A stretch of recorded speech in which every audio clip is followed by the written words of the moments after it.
ایک شخص فقیر، مشکلات میں، بھوک ہے، فقر ہے، امام سجاد علیہ الصلوۃ والسلام کی خدمت میں آیا،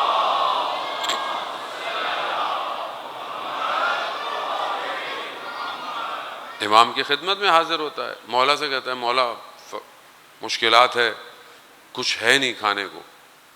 امام گریہ کرنے لگتے، رونے لگتے۔ کہا مولا رو کیوں رہے ہیں؟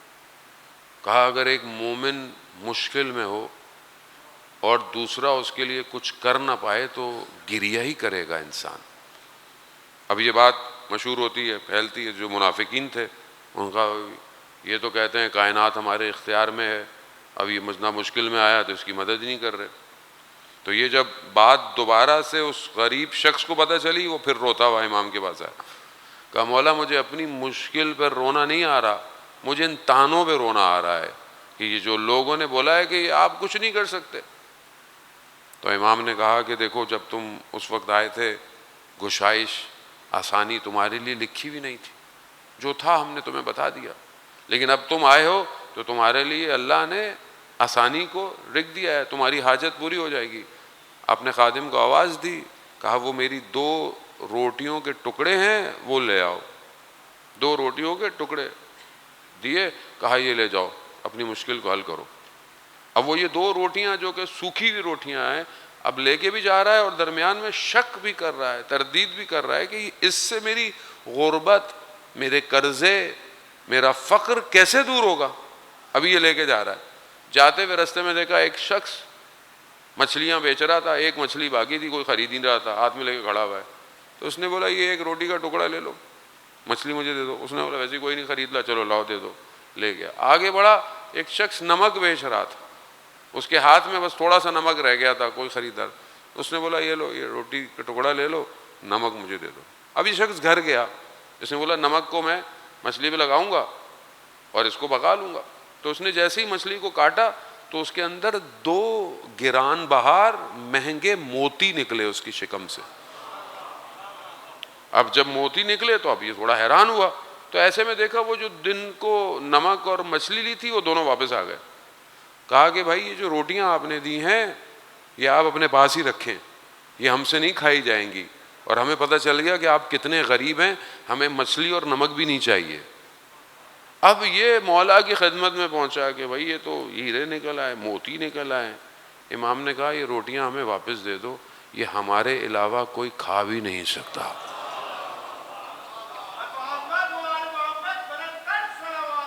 اللہ صلی علی محمد۔ بہرحال اس نے وہ موتیوں کو بیچا، ایک بڑی رقم اس کو وصول ہوئی، اس نے قرضے بھی اتار دیے، سارے کام۔ پھر منافقوں کو خبر ہوئی، وغیرہ عجیب ہے، ایک وقت میں گریہ کر رہے ہیں، کچھ دے نہیں رہے، دوسرے وقت میں اتنا دیا کہ بے حساب کر دیا۔ تو جب امام کو یہ خبر ہوئی تو حدیث تو لانی ہے، اور میں اتنا متن میرے حضور ذہن میں کامل بھی نہیں ہے، لیکن امام نے اس حدیث میں فرمایا، جب یہ امام کو بتا تو امام کہہ رہے ہیں کہ حقیقت میں کوئی پروردگار کو پہچان نہیں پایا اور نہ ہی اس کے اولیاء خدا کو پہچان پایا۔ حقیقت یہ ہے، کیونکہ اولیاء خدا اللہ کی رضا پر تسلیم ہوتے ہیں، جو وہ کہے ہے بسم اللہ، نہیں ہے خدا کی مرضی ہے۔ ابھی بعض اوقات جب ہم اپنی زندگی میں ایک بچے کی طرح ضد کرتے ہیں، مولا اتنی مشکل میں ہوں، مولانا صاحب حج کر لیا، عمرہ کر لیا، سید الشہداء کی زیارت پہ کربلا چلا گیا، قبے کے نیچے کھڑے ہو کے دعا مانگ لی، میری دعا قبول نہیں ہو رہی۔ بھائی نہیں ہو رہی، خدا کی مرضی ہے۔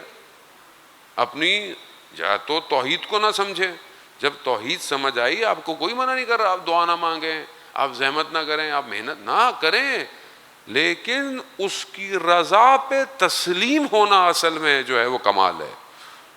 تسلیم ہو جا، پروردگار میں کوشش کر رہا ہوں، دعا نہیں ہو رہی ہے، شاید ابھی نہیں ہوگی، شاید بعد میں ہو جائے گی، شاید اس کے بعد ہو جائے گی۔ دعا کے بھی تو حصے ہیں نا، جو ہم دعائیں مانگتے ہیں اس کے بھی کئی ریزنز ہیں حدیث و روایات کی روشنی میں۔ کچھ دعائیں ہیں جو فوراً قبول ہو جاتی ہیں، یعنی آپ جیسے مانگیں گے ایز اٹ از پوری ہو گئی. میرا فلانی جگہ ایڈمیشن ہو جائے, ہو گیا ایڈمیشن, چلو بس. اچھا بعض اوقات ہمارے لوگ ایسے ہیں کہ کوئی دعا فوراً قبول ہو جائے تو بعد میں کہتے ہیں کاش کچھ اور مانگا ہوتا. بھائی جو مانگا ہے قبول ہو گیا, شکر کیجئے, کچھ اور کیا مانگا ہوتا, یہی پورا ہونا تھا آپ کے لیے. کچھ دعائیں ایسی ہیں جو دیر سے پوری ہوتی ہیں, خدا مصلحت رکھتا ہے, خدا ہمارے لیے مصلحت ہے, اس کی حکمت ہے کہ ابھی اس کو دینا نہیں ہے, بعد میں دیتے. قرآن بھی ایسی دعاؤں کا ذکر کر رہا ہے. حضرت موسیٰ کی دعا مستجاب ہو گئی تھی نجات کے لیے, لیکن قبول کب ہوئی؟ 20 سال بعد. 20 سال بعد ان کو وہ اپرچونٹی ملی. اس طرح بہت سارے لوگ دعائیں.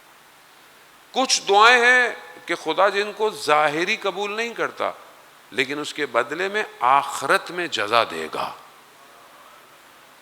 بہت سے لوگ کہتے ہیں نہیں ہم تو دعائیں نہیں مانگتے, قبول نہیں ہوتی. یہ غلط ہے. قرآن کہہ رہا ہے ادعونی استجب, مانگو میں مستجاب کروں گا.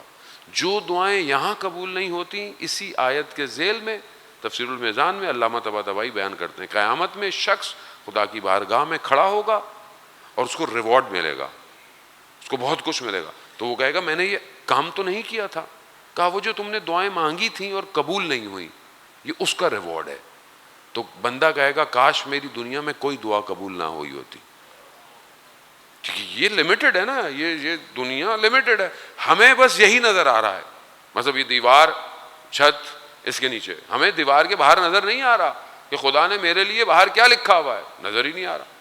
تو میں یہیں پر جو ہے وہ اپنی پوری کوشش میں لگا ہوں, یہی نیاز کی لائن میں لگا ہوا ہوں, یہی مجھے ملنی ہے.